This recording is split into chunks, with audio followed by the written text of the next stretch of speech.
Sige na. Papasok ba yan? Bye. Papasok ba to? Eh, nakabuta man yan. Meron palang papasok sa school na nakabuta.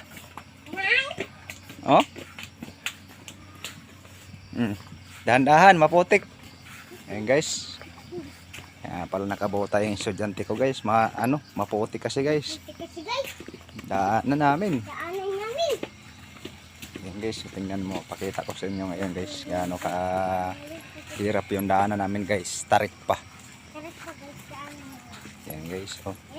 Dahan-dahan ka dyan. Ayan.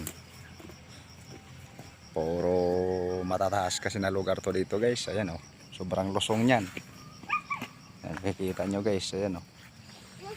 Kaya hindi pwedeng hindi yan guys hanggang labasan. Poresyo talaga guys. Para makapag-aral lang yung mga anak. Yan guys oh. Isipin mo naman kung madulas ka dyan. Makakapasok ka pa ba sa school?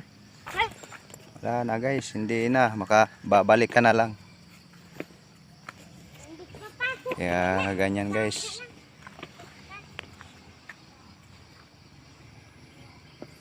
Nasa kalagitnaan kasi ng bundok tong ano namin guys eh. Layo pa ng school.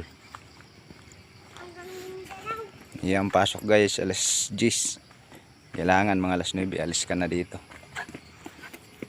Para hindi malit. Sige guys,